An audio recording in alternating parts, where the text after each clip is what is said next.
stations. And today we have none other than Soulrac live via Restream. Whereabouts are you from? We didn't even get into that. We just been chopping it up, but I was saving the good questions for the show. Well, yeah, I mean, I'm originally born and raised from Orlando, Florida, and I represent Orlando, Florida, but I currently live near Tampa. But I go back and forth. Orlando, like my second home, so I like to represent where I was born and raised. So I always tell people Old Town Orlando. All right, that's dope. Oh, Oh man, so like what I saw from the beginning is that you got. Like, I saw the post, and then I was like, okay, like, because at first I was talking to MJ. Shout out to MJ Savino doing the thing, you know what I mean? Salute. Like, connected me with, like, she filled up every podcast slot that I had for Candid Conversations this month with her artist. So, you know what I mean? That was dope for me. And then, just to put me in contact with you. So, I did a little bit of looking around. Mm-hmm.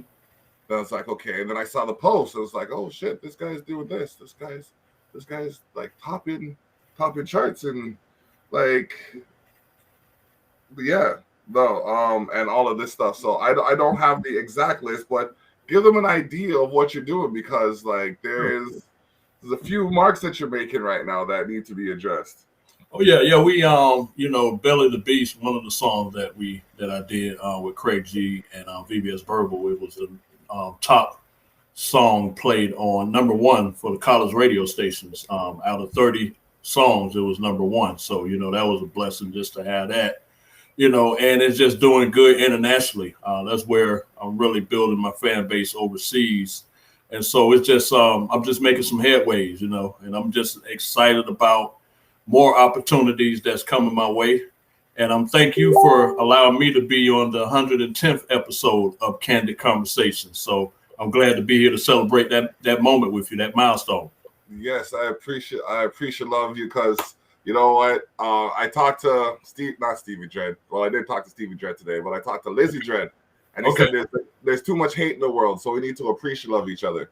So, I agree. So you know what I mean? I'm just working my vocabulary to include that in there. Yeah. But yeah, man, I'm glad to have you here and to touch base on what it is that you're doing, and be able to possibly learn something new from you, and maybe exchange some information that's mutually beneficial. Absolutely. Like that's the whole point of these Candid Conversations. I got to turn this a little bit because I got my co-host back here. He don't say much. Oh, he does. Okay. You know what I'm saying? But he chilling, Yeah. We call him Fabric, you know what I mean? Fabric, So that's dope. All right. Yeah, man. So he's holding down the title right now. The only So but yeah, the madness, the hubbub. There's so much happening in the world right now. But let's take because you're in Florida, right? I am. Like that, I don't think they ever shut down fully. No. So what was it like going through these last 18, 20 months? We did shut down in the beginning of the COVID pandemic. It was for, I think, maybe 2 weeks, and we was going crazy, stir crazy. But yeah, I mean, Florida has been the epicenter for COVID on many occasions because of the fact that we're not shutting down. They haven't really taken a strong effort to reduce the transmission of the virus. You know what I'm saying? But at the end of the day, it's all a choice. I mean, you can stay in the house. You don't have to necessarily be around people all the time. I mean, I'm one of the fortunate ones. I'm able to do everything I do from home except when I need to come out, do an event and what so have you. So I take my own measures as far as protection is concerned. But, there are people who don't. They kind of just be out there doing their thing and they care less. And the governor really hasn't made much of an effort to reduce the transmission, nor has he allowed anything to take place that I feel can make an impact. I think it's all about money at the end of the day, because he wants to run either for governor again or he wants to be the president. And so he's trying to appeal to a certain segment of the populace. And I think that's what it's about more than anything. I think he's not too concerned about the safety of the people. I think he's just more concerned about winning votes or garnering votes that he can use in the future when he runs for office. Let's talk about it. Because they say politics, like shying away from talking about politics and religion, are why people don't have intelligent conversations about politics and religion. So let us have this conversation. What is it that, like, I'm big on holding people accountable. I have this one saying, and I'll say it now. I said, you can't say government doesn't work if you don't work the government. Mm-hmm. That being said, working the government takes a lot of work. Yeah, definitely true. Like, I mean, like for basic example, I mean, it took me 5 years to get my walkway paved. Mm-hmm. All they had to do was pour some concrete, fam. Mm-hmm. Pouring concrete should not take 5 years to get approved, bro. In no way, shape, or form, especially when it has to do with the well-being of multiple individuals that have contributed what is requested of them or required of them in the tax, by way of the taxes, etc. Mm-hmm. So, you know, it's just messed up that, like, it says in law we have to do this, but when you call them and say, "Hey, are you going to do this?" They're just like, "Yeah, about that." You got to call us back, right? You know what I mean? Yeah. And then when, like, you do finally get someone in a position that wants to do it or it says they're going to do it, they change them out of office. That's always the case. Anyone that wants to do any significant good for the community as a whole. I mean, you know, I live in America, so we're a very capitalist-driven society. You know, it's about money, and money gives you influence, and influence gives you power. And so when you live in a society like that, there are so many people that get overlooked until there are people who have a heart that really care about the I don't want to use the word minority, but that care about the people who are unfortunate or have less access to certain resources. And so because those people don't have access to those resources, nor do they have the money, nor do they have the influence, they get delayed as far as things are concerned. They're like last on the list because they don't have the power to go to a presidential campaign and pay $10,000 for a plate and get in the ear of the president or get in the ear of the Senate or a congressman. They can only get there as a result of people working collectively. And then at that point, because there's power in numbers, then you get some attention at that point. But coming on an individual basis, it's hard to make any change unless you have money or you have the people that can help you influence the decisions that are being made by people in the legislature. Yeah. And I mean, like, even with looking at that, to get that influence in the legislature, you have to commit a certain amount of time and dedicate that time to either sending those emails or making those phone calls or visiting those offices. Mm-hmm. I chose a phone call route, and it's not easy because they can't see you and they can just hang up whenever they want. Oh, yeah. I took the email route, but the last time I had to send an email, oh gosh, I remember one time I called the office of the premier so many times they'd sent me an email. Like, our premier is like your senator, I think. I think so. I believe so. Yeah. Mm-hmm. Yeah. So I'd called them so many times that they sent me a letter saying that I should write a social assistance review, like a review on everything that government was doing, kind of thing. Okay. So I said, all right, well, I took every question and I sent it back to them. It was 18 pages, the response. Wow. Oh my God, bro. For the next 3 years, I said, what page are you on? Mm-hmm. You know what I mean? Just like, where, like, have we gotten past it? And like, I did see, I want to say equivocal change. Okay. It was minute at first, but I pressed the issue and I said, okay, like, you asked me a question. I gave you the answer. You're not taking direction. How can you claim you have my best interest in mind if you're not listening to what I'm telling you I'm interested in? Mm-hmm. That kind of turned the gear. 12 years later, I've been on their phone every week, at least once a week, every week, to let them know, hey, this is what I'm doing this week. Like, I'm going to call them on Friday and be like, okay, but Cookout's happening tomorrow. The Culture Shock Community Cookout's happening tomorrow. We're gonna have the community out. We're gonna enjoy some corn and some chicken, and you know what I mean. Play some cricket control and have a good time. You know what I mean. We're not trying to get rowdy. We're not trying to get ruckus going on. We just want to have some good people, some good music, and some good fun. And then, I'll touch base on some of the other issues, like recently, like with some of the work that we've been talking about, like the sidewalk got paved, but they didn't fix the boulevard around it. Okay. So you have the sidewalk right here, that's proper, but then you have a ditch right here, and then a ditch right here on the other side of it. Okay. So, like after another 2 years of bellyaching, they just put down like a packing sand. Okay. So that it fills the area, and now I don't have to worry about when the snow hits, not being able to see the difference in the heights and stuff. Oh, that's good. Yeah, because like I've already jammed my ankle on there like 3 times. The worst part was I said before I jam my ankle, what are you gonna do if I jam my ankle? Oh no, that's not gonna happen. Jam my ankle. I left it alone. I said, you know what? I called that on myself. Whatever. Jam my ankle again. I said, no, forget this nonsense. You guys are gonna do something about it, or I have to do something about it. And if I have to do something about it, it's gonna cost you money. It's just, yeah, that's how we have to approach them. It's like, okay, you have to. Yeah, you have to be, you have to come with a very aggressive come in an aggressive manner. You definitely can't be nonchalant or lackadaisical whenever you're dealing with government officials, because you got to put fire under their feet to make a move.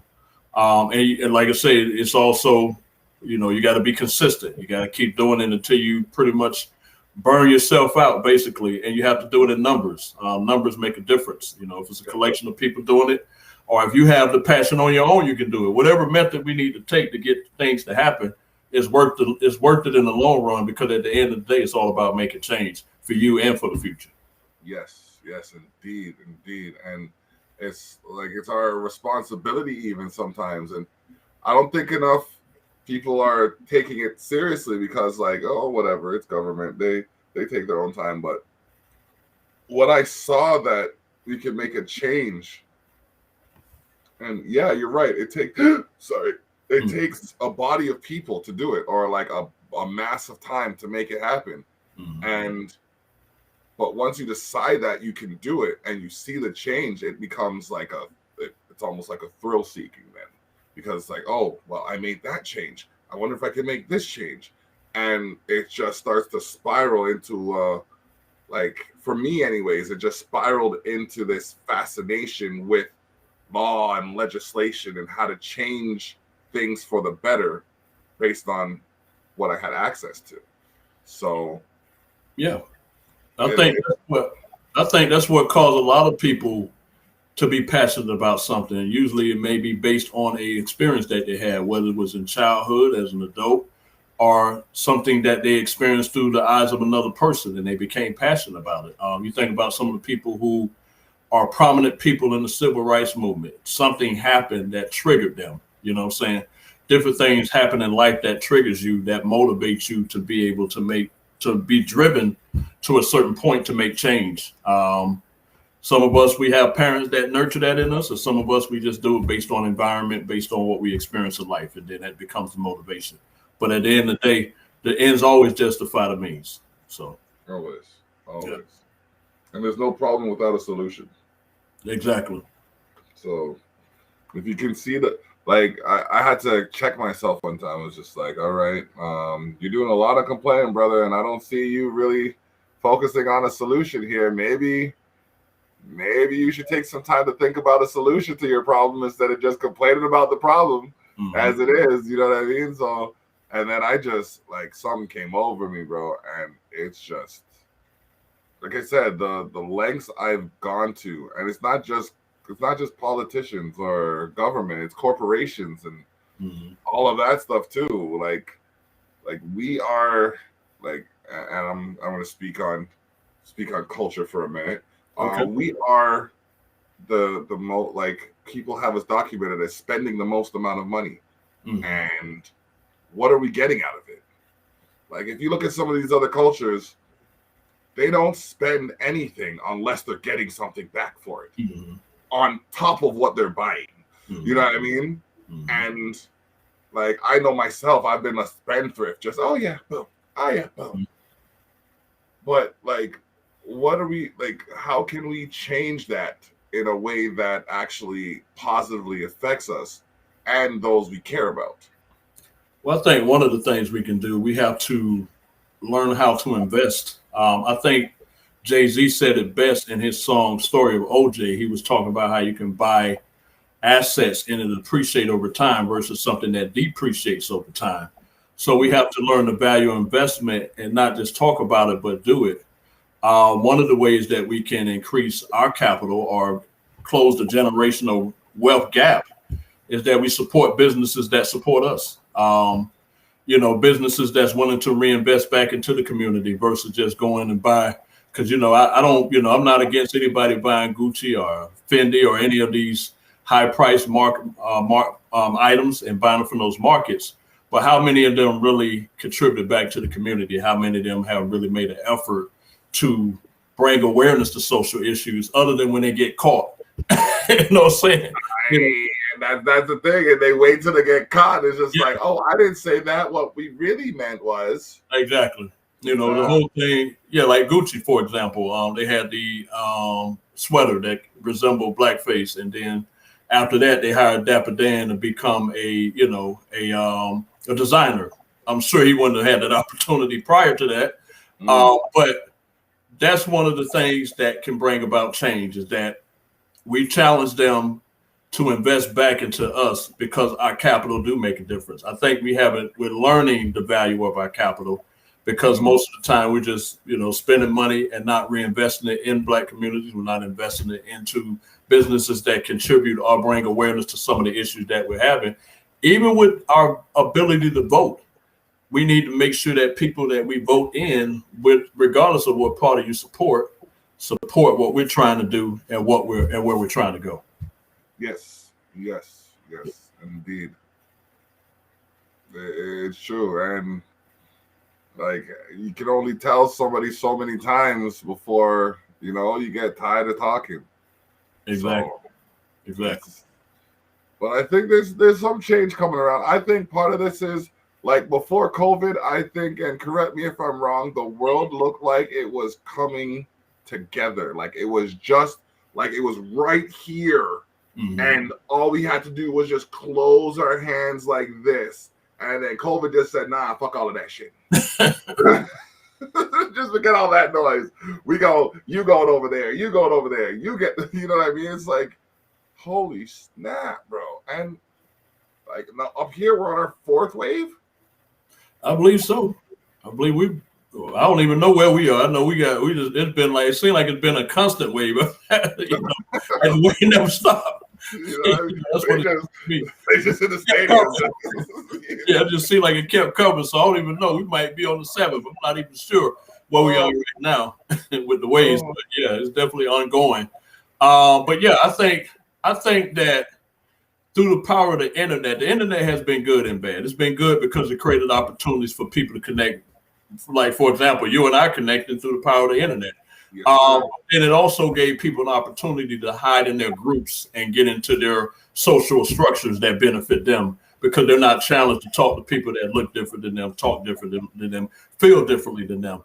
So it has its good and it has its bad. There's nothing wrong with the internet per se. It's what people use it for that makes it bad. You know what I'm saying? It's just a neutral ground that people uses. But I will answer your question. I'm gonna dive a little deeper with that. Okay. I do feel that there are opportunities for us to come together because you saw that with the Black Lives Matter movement. I mean, there weren't just Black people that were marching in those marches. There were people of different cultural backgrounds. So I do see that tragedy have brought us together. And I believe we'll also come together even with the pandemic. But that has to come with us constantly working on it and striving to see the end result we all want. I know in here we talk about we want to strive for a more perfect union. And part of having that perfect union is getting people to communicate to one another, tear down the barriers, and begin to look one another in the eye, other than being an internet troll and trying to speak your piece behind an avatar let's see each other, let's connect with one another, and let's build something, because the next generation deserve better than what they're seeing right now. Yes, you know what? I am motivated to continue my pursuits just hearing that. You know what I mean? Because sometimes it's just like, all right, do I feel like doing anymore? I can't. This is just no. Why? But then, you know, other times come around and it's just like, all right, it's me to do. Like this community cookout. I've been here for 9 years. I'm like, okay. Like when I first moved here, they held them. So I was just like, all right. But I never got an invite. So it's just like, all right, year 2, year 3, year 5. Like, all right, so year 7, I'm like, I'm gonna do this. Year 8, COVID. No, year 9, COVID happened. So it's like, all right, this is year 10. I said, you know what? I'm taking this by the reins. We built a stage in the backyard. I went around, dropped off letters. It was a community cookout. Like, I don't know if you're familiar with Phineas and Ferb, but it was like that. It happened, and then it didn't. Like, it looked like it didn't happen. It was perfect. So a couple people are like, oh, this should happen more often. So I'm walking around the crowd and just like, okay, we'll plan one next year. Someone else was just like, oh, it would be really nice if this happened like once every 3 months. I'm like, well, 3 months will put us in the snow. I can't do that. So boom, October, let's go. And if you listen to your environment, like when we listen to our environments, we get cues to what we can do if we pay attention. Like, and the thing is, in doing that, I was just going on a whim. But when I told all of the people that I got feedback from, that I applied their feedback, they were genuinely excited that their voice was heard. And then they wanted to be a part of it again. So it's just like, all right, let's do this. This is the fun stuff we can do.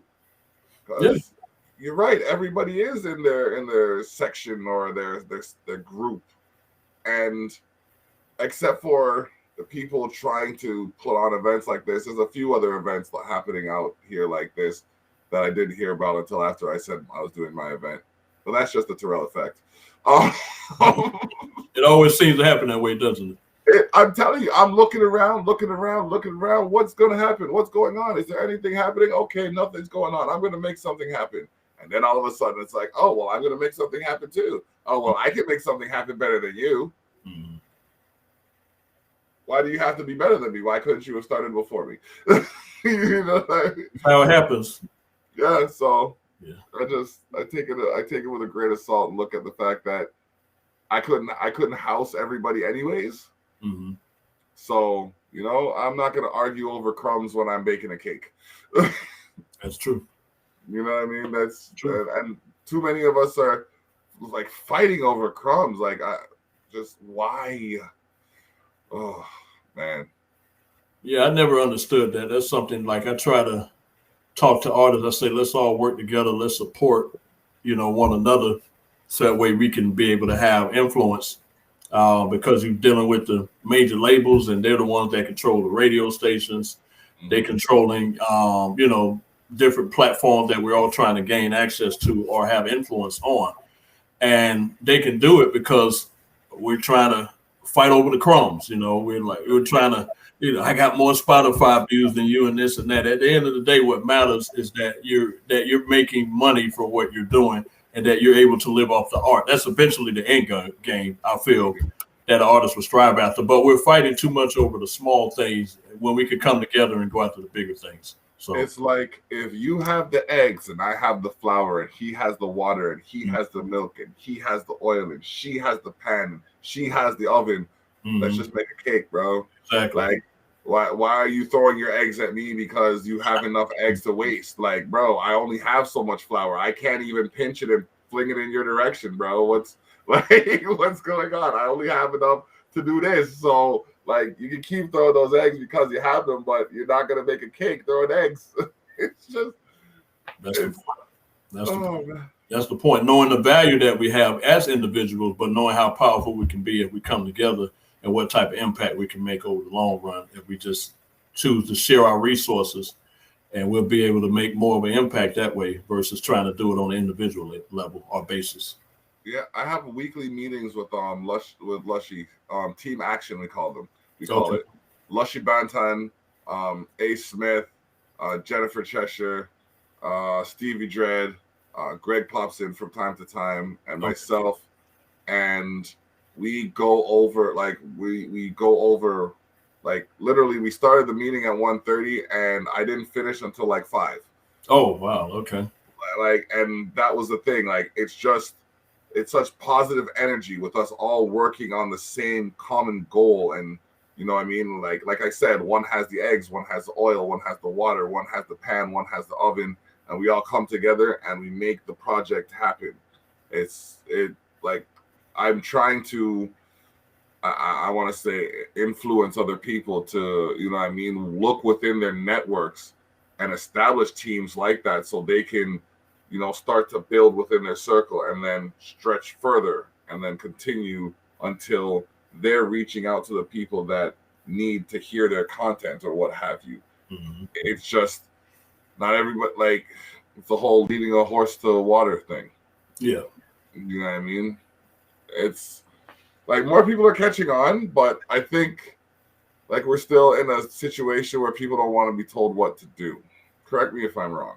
No, I don't think you're wrong about it. I think that's the problem with most of humanity is that we want to hear our own voice. We don't want to hear anybody else's voice unless it's something that tickles our ear, you know what I'm saying? Because people don't like constructive feedback. People don't like no one to tell them that, hey, you know, there's a better way to do this, you know, because sometimes we're driven by our own hype. Until you're honest enough with yourself. You got to be honest with yourself and willing to take whatever someone tells you and take it as constructive feedback or take advice that's going to benefit you. But everybody don't have that mindset or they haven't arrived to that point yet. Not saying they can't, they just haven't arrived to that point yet. But when we get to that point, that's when it's easier for you to build with people because in order to grow and in order to succeed, there has to be some level of honesty, there has to be some level of trust, and there has to be a willingness to cast a vision and everybody working that vision to reach the long-term goal. And so everybody has to come together and do it on a consistent basis if they want to see results. Okay. I want to take a side note for a second. Okay. I really like the art and how professional this press release looks, and I think I might have another page available in my magazine. So that being said, if I do have an open page, I would like to include this press release in it. Thank you. I greatly appreciate it. I could probably I know I have one page, but yeah. So I put the write up in there. Okay. Yeah. I think that because. And I'm a big believer in universal manifestation. Me too. So, like, if I sit here and say something bad's gonna happen, something bad's gonna happen. Mm-hmm. So I always tell myself something good's gonna happen. Mm-hmm. I rephrase my statements in the most affirmative manner in order to generate that positive energy. And you can ask anybody that drives with me. I rarely ever, unless I choose to, don't have a spot close to the door of whatever I'm going into. Mm-hmm. Mm-hmm. That's just a simple thing, but I've just today I was downstairs in the basement. Shoot, I have extra pages. What am I going to do with these extra pages? I only have a couple of days left to finish the magazine. I thought I had all these pages covered. Then I get this 2-page spread. I'm like, okay, that's one more for the Most High. Yeah, most definitely. Yeah, because he's the only one that could hear it all. It's either Jesus or Jesus. That is my theory. Okay. I have a theory, and I've even shared it with some of these governing officers. I said either you're listening to everything I'm saying through my devices and making it happen, or there is a divine entity beyond all of our knowledge base that possesses the capacity to fulfill our requirements. Mm-hmm. I said on the phone one time, it was winter.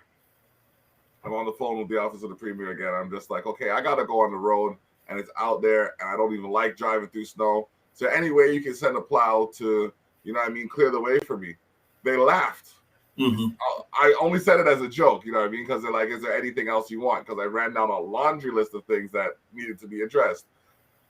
So they're like, oh, no, they chuckled. So I go out later on in the evening with my family. God is my witness. Cloud comes off the side street right in front of me, drives like to the next block, and then turns off. I'm like, wow.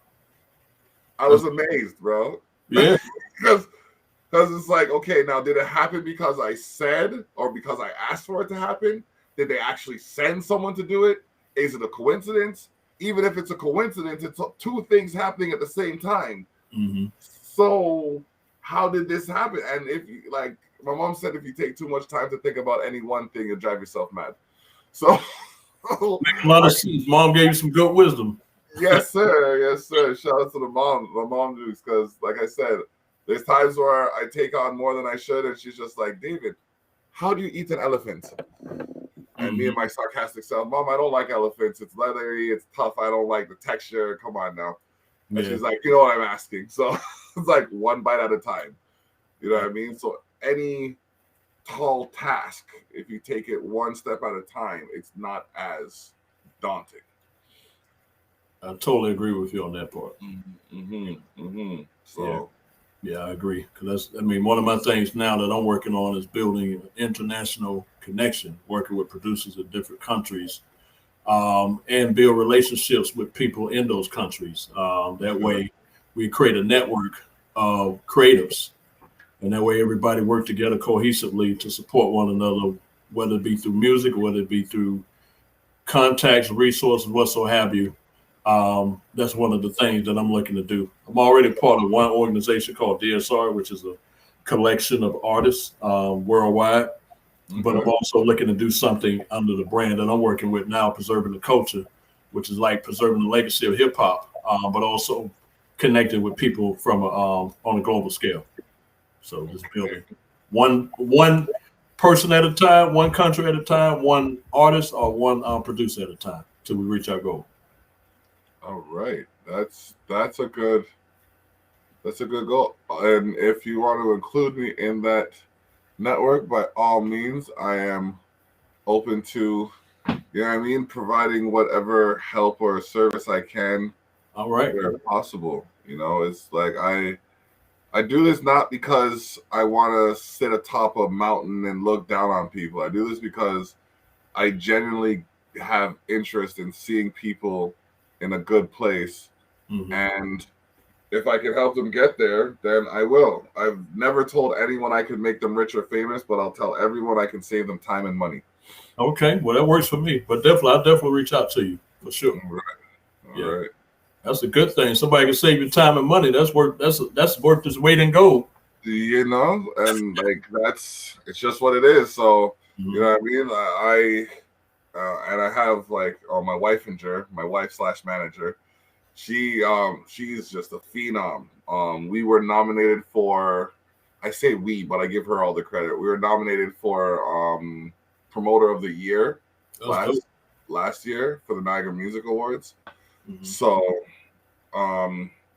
yeah, we're doing things and we're making headway. So it's just, I'm looking for more people to work with that are strong-minded and crafty and creative, and you know, they know what they want to do with themselves. They just need the extra energy or bodies to get to that next step, because one person can only do so much.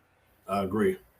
On their own. And it's like I said, with this group, I know that like I don't have to worry about the promoting aspect of it, because there's someone handling the promoting.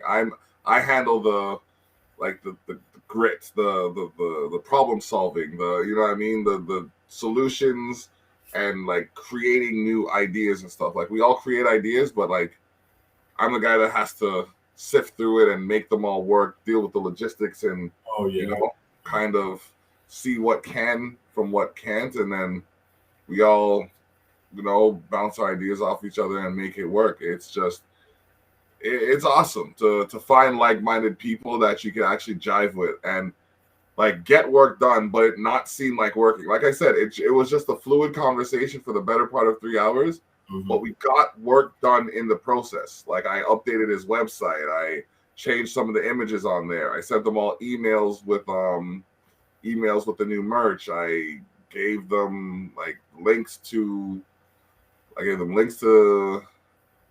the television station. These are all stuff that are just happening while we're just shooting the breeze and enjoying ourselves. So there's so much possible if you believe it, and there's so many people that have been convinced that their belief has no value. And that's what I think it is. I think it all goes back to like cajoling or mocking people for thinking that they're capable of doing something. If you think you can fly, bro, by all means, let me know when you sprout wings and I will watch that and cheer you on. I'm not going to tell you can't fly, because for all I know, you have a rocket pack under your coat and you're ready to go just to test me. Hey, more power to you. Because I know if I say I'm going to accomplish something, I set my mind to it. That's it. Doesn't matter who's talking in my ear. Yeah, okay. You don't see it now, but watch when you see it. I wrote a 20-year plan down. 20-year plan in 2007. And from then till now, I think there's maybe 4 things on the list. And it was 26 items on the list. Maybe 4 or 6 things that I haven't accomplished yet. Oh, that's dope, bro. Yeah, that's dope. So what about you? Do you have any lists that you work with? Yeah, I mean, there's some things I'm working on.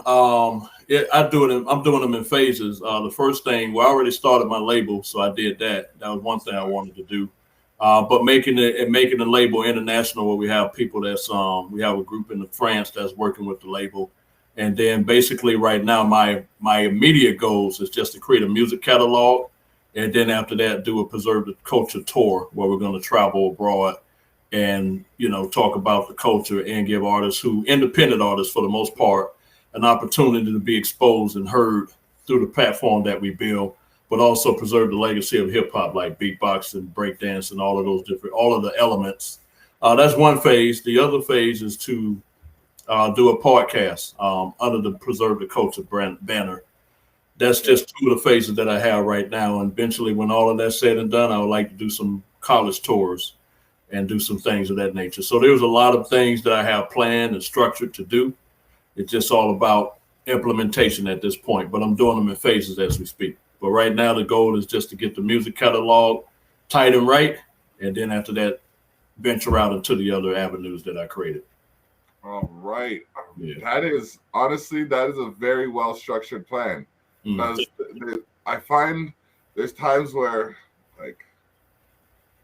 it's you're running into a fire, but you ain't put on that flame retardant equipment that you need to get through the flames kind of thing. And I say that in the sense of it's okay, I want to make music, I want to perform, I want to sell shows, but I don't have a catalog of music to promote myself, to convince the promoter that I should be on the set. And you know what I mean? It's so hard when you find someone who has skill but no character. Yeah, you're right about that. That's the biggest missing is character in a lot of people, for sure. Yeah, yes. There's been a couple of people where I said, you know what, if your character matched your skill set, no one would be able to talk to you. But, but in saying that, you can't, oh my gosh, there's stories that I have for days that I told myself I wouldn't tell because there's so many people belly aching about me telling my part of their story. Okay. So one day we can hear them. Yeah, man. One day. It's interesting though. I'm glad you took the time to come out and have this conversation. Let's talk more about your music. Caught You Slippin', that's a song right there. Yeah, that's cool. Okay. What went into that? What was that about? And how did you create that? Well, basically, Caught You Slippin' was more or less a message to women that, that are beautiful inside and out. And basically, it just wanted to let them know that don't let no one take your character for granted. Don't give away too much so quickly in relationships or with people. Know your value. And when you, like, for example, if you try to love a man because he got money or he has material things, and you put more emphasis on your outside versus your inside, then you're not really living up to your full potential, because there's more to you than just what we see on the outside. So when you're not doing that, you're caught slipping because you're not living to your full potential. So that's basically what it means. It's really a universal song, but then we kind of have certain parts we're dedicated to all women, because anyone who listens to it can benefit from the song. See, like, if that's the type of thought process you put into your music, I'd like to collaborate. Because, like, there's so many people out there with, like, the degenerative descriptions of women, and they're like, people might consider me to be a feminist. I'm really not. I'm a humanist. Yes. You know what I mean? I believe everybody should have their rights and their respects as intact as they should be. Mm-hmm. I was raised by my mother and my father, but there's a lot of women in my family. Like, they contributed to raising me too. So I never understood how we came from them, and they're so degraded in the hip hop culture. Yeah, definitely. There's not enough. Like, I mean, it's unheard of. And I'm sitting here like, wait, you can't talk about my sister like that. Hold on a second. I got a mother. God damn, my daughter's gonna listen to this stuff. What's going on here? You know what I mean? It's madness. So it's good. It's very refreshing to hear that there are conscious artists out there taking consideration for how their lyrics affect people. Yeah, I mean, I didn't have a father growing up. My father was incarcerated, still is. I was raised by women. And so that respect was something that was instilled in me from a young age. But in addition to that, I have a daughter. And so I want to make music that she may hear one day, and maybe she, God willing, my goal is to make my music timeless. So as she get older, she hear it, and she hear the type of music her father made, because it provided an outlook or encourage men to respect women, and also encourage women to respect themselves. And so that's what I think about when I put pen to pad. I think about the type of impact it's going to have on people. And I think about what I'm trying to accomplish in each song. That's what I strive for, and that's my objective. That's awesome, because part of the reason why I'm on here week after week, 2 times a week, every week for the last, this show's been 110. Okay. The Terrell Effect has been 253 as of this Saturday. Wow. This Saturday is going to be my second live event during the Terrell Effect. Okay. But I do this and I catalog most of the stuff, so when she, down the road, when I'm not here, she can go back and see all of these different episodes and learn different things from all of these people and regain some kind of a connection to me, and understand how to approach people or talk to people or just have conversation and learn something from it. So it's good. Definitely good stuff that you're doing, man. And yes, I want to see more part of it. Like, I got to shout out MJ again. Yeah, thank you, MJ.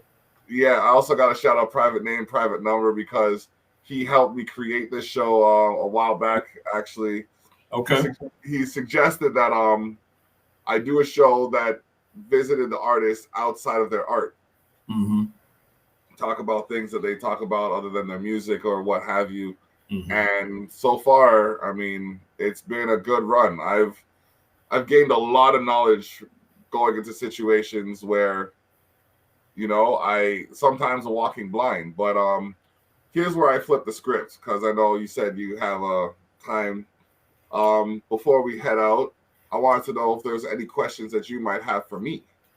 Yeah, I mean, I know you're doing the candid conversation, doing all the other things, and I know that you said that you are involved with promotions. Is that correct? Just want to make sure.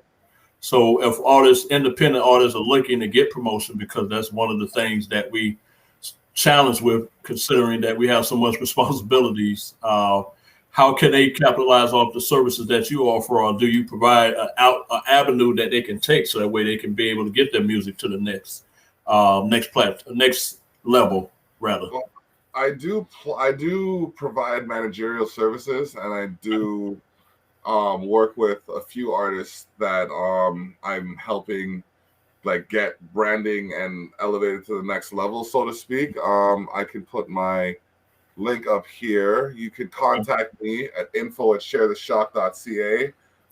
Just put, your question in the subject, or just put general inquiries in the subject, and then ask whatever question you have to ask in the body of it, and I will get back to you within within the day of receiving the email. I provide, like I said, I've invited several people onto the podcast, the Candid Conversations, the Terrell Effect. I do another one called Tough Talks with Tilly and the Block. But where it comes to like developing your brand or your craft, I provide, like I said, services where I can direct you, and if I don't know what you need to know, I know someone who does. Okay. So I can always refer you to another individual if there's something that's out of my wheelhouse. So yeah, because that's one of the challenges as an independent artist, is that there's so many people out there who's offering this and offering that, and most of the time it's either a scam behind it. I know you're not one of those people. That's why I wanted you to share your services, because you're very authentic in what you're doing. But there are a lot of scammers out there who don't really care about the artist. They're just trying to get a quick buck. And unfortunately, if you're not privy to the right people, or you don't know an MJ, or they don't know someone like you, then a lot of times you can get caught up in the tide and never really spend a lot of money but don't accomplish anything, or you're just further away from your objectives. And so that's why I'm glad you shared that, because based on the conversation we had, and we've been candid throughout the conversation, yes, sir. Is that you've been, you're an authentic person, and you did state that you want to help people. So I want to make sure that information was shared, not only to me, but those who are listening in. I appreciate that. I'm humbled by that, because yes, I strive to provide, like I said, I strive to be as authentic as possible. Like I mean, I'm outlandish in so many ways, but whenever I do that, it's always to get the attention to put it on somebody else. So like, for example, like I do, like every holiday, I have like a hat that goes with the holiday. Well, for the major holidays, I have a hat that goes with the holiday. So it's at the point now where if people don't see me in that hat at that holiday, they're disappointed, and like it's just not, like their world is just not complete because they're so used to seeing me in that getup. So it's like it warms my heart to see that people are actually paying attention to what I'm doing and receiving it for the intentions that I'm doing it. So I thank you for that. Absolutely. All right. Yes. Well, again, I thank you for being on the show, and I thank you for allowing me to talk outside of the art, but also talk about the art as well. So we was able to double dip, so to speak. So thank you for the opportunity, and once again, shout out to MJ for the connect and everything she does for the music and for the culture. Yes, man. Honestly, she said she's just a girl who loves hip hop, and you know what? The ones who do it because they love it are the best ones to find. I agree. I agree. Straight up, I'm telling you, like I like just, and like through the phone, there's just a genuine energy about her that I haven't like even spoken to her yet, like verbally, but like just the way she communicates is just, there's something really I can dig about her. So she's the real. She's the real deal for sure. Yeah, we're gonna have her on Candid Conversations. I think the first Wednesday of November. I just got to confirm with her. Okay. But, we're gonna have her on. So Yeah. I gotta get to talk to the woman herself and, you know, get to understand what makes her tick. Absolutely. Yeah, she'll be a good person to have on the show. Good guest. All right. Sounds good. I want to have you back on the Terrell Effect so we can play your music. Okay. And like I'm sure by this point in your career you have a catalog of stuff. Oh yes. If you want to send me some of your songs, I can add them to my catalog. Okay. And then I'll play a few of them just to give them a sample of who you are. And then when you come back on the show again, we'll feature you and play, like, I'll do a mix of your songs. Okay. And include some of the other songs from my catalog, kind of, you know, make a bit of a mixtape, so if you will. Okay, I'm down for that. Let's do it. All right. So I will let you know when the first Terrell Effect is open. Okay. And hopefully that works in your schedule. We'll make it work. All right. All right. Sounds good. All right. All right, King. All right, King. Peace and blessings. Yes, man. Bless up. All the best. Thank you for your time again. We'll touch base soon. Yes, we will. Stay blessed. All right. So for Candid Conversations and Soulrac, this is the Block saying, bless up. And you never know what you can learn if you're open-minded and make the right turn. Yeah.